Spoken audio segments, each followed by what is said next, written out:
Comme membre actif de la Garde côtière auxiliaire canadienne, vous êtes automatiquement assuré pour votre participation aux activités de la GCAC. Qu'il s'agisse d'activités courantes ou de missions plus risquées ou dangereuses, le régime d'assurance de la GCAC est en place comme un filet de sécurité pour vous.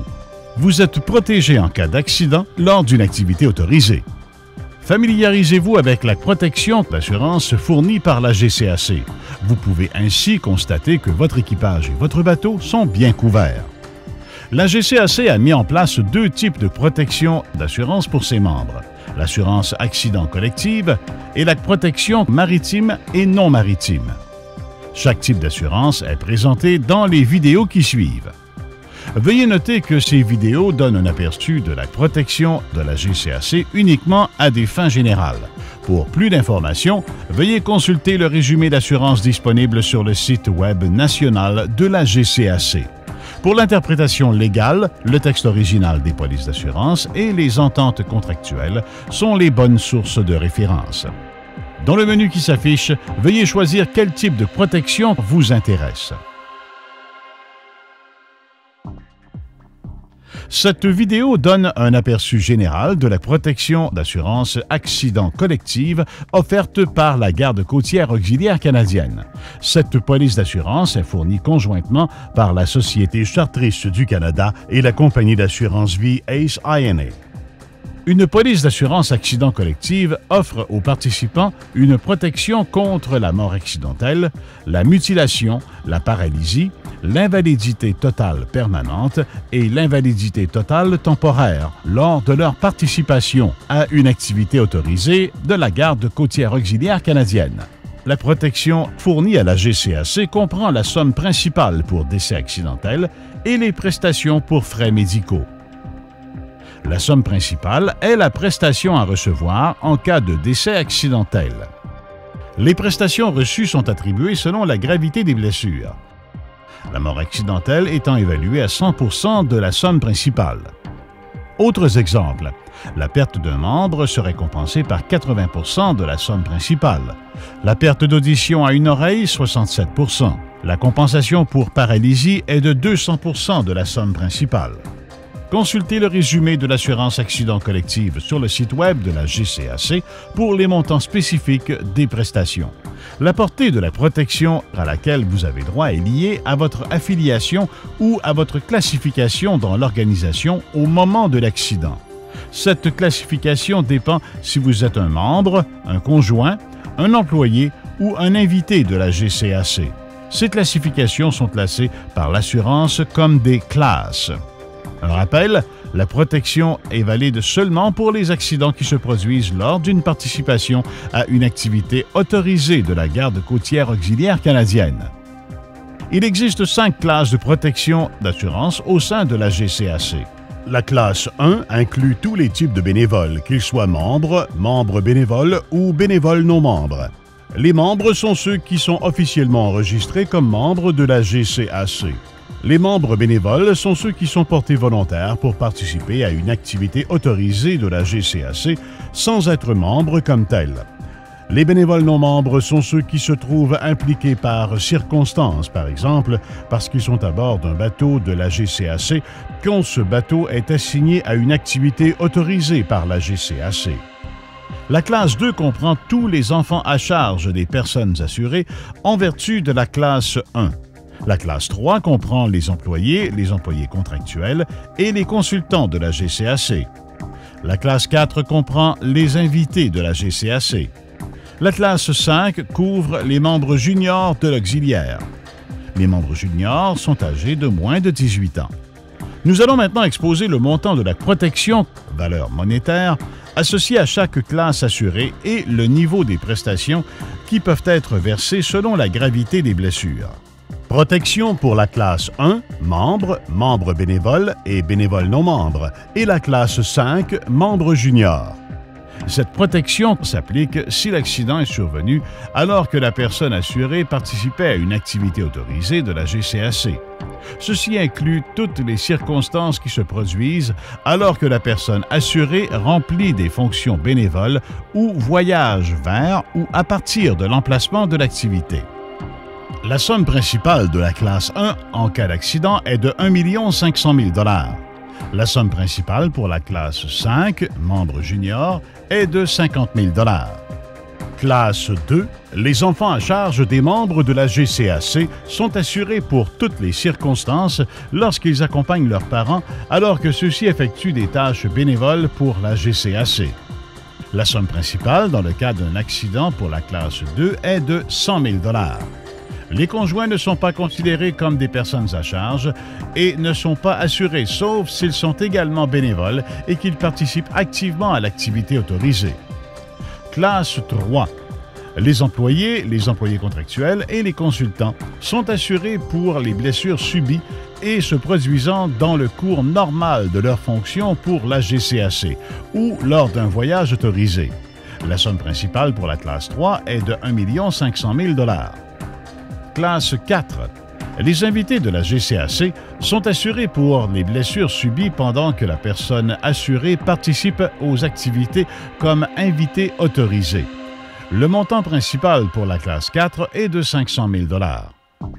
L'invalidité totale temporaire, ou ITT, est un autre niveau de compensation couvert par le plan de la GCAC. Seuls les membres classe 1 et les employés classe 3 sont admissibles.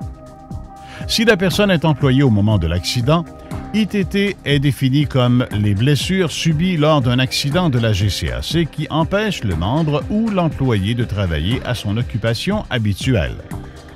De plus, ITT provoque une condition qui est médicalement déterminée par un médecin et est continue bien que temporaire et nécessite des soins continus.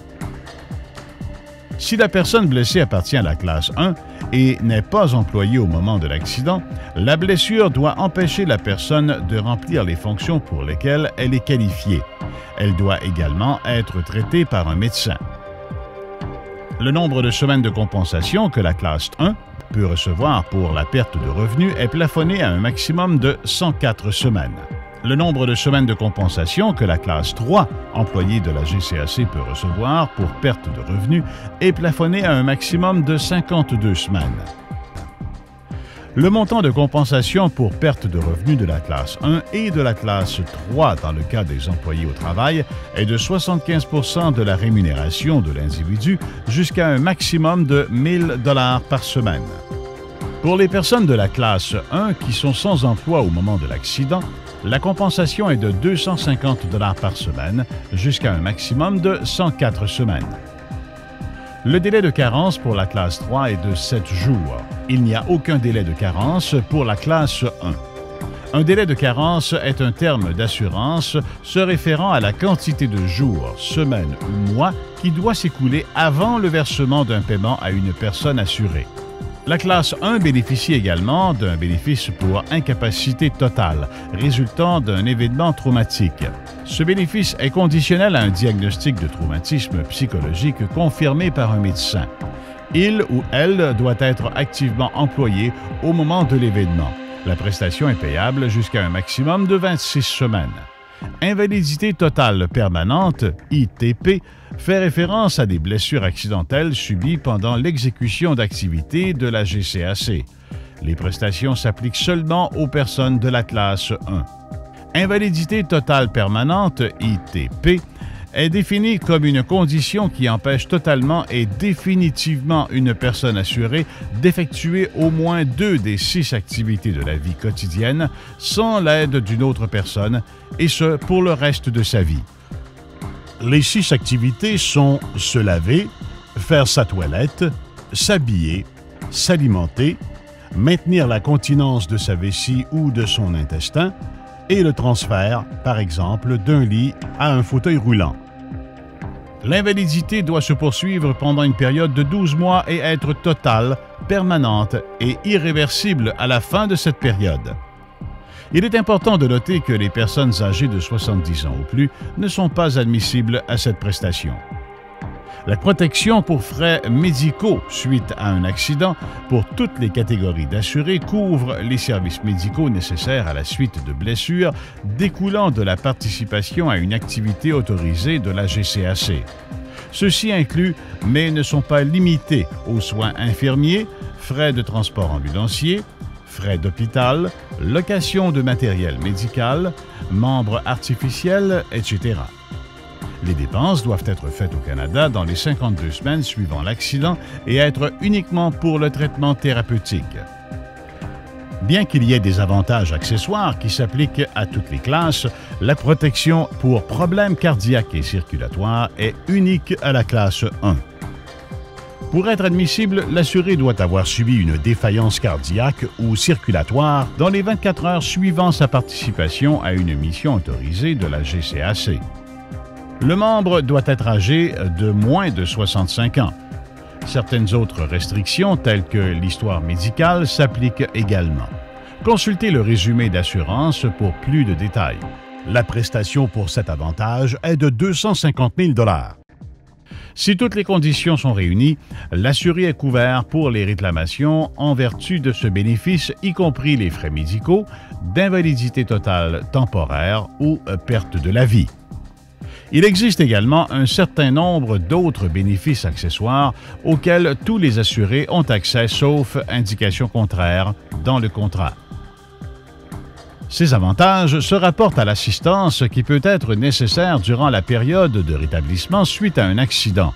Les avantages accessoires auxquels toutes les classes ont accès incluent, mais ne sont pas limités à la garde d'enfants, le transport, les frais funéraires, la psychothérapie, la réadaptation, le rapatriement, l'adaptation d'une maison ou d'un véhicule, le support aux dépendants et aux enfants et la prestation pour l'éducation.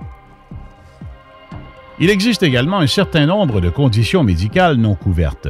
Il s'agit de traumatismes émotionnels, maladies mentales ou physiques, grossesse, accouchement ou fausse couche, infection virale ou bactérienne, suicide ou mutilation intentionnelle. L'information fournie dans cette vidéo est simplement un aperçu de la protection d'assurance prévue pour les membres, les bénévoles, les employés, les invités et les personnes associées à la GCAC.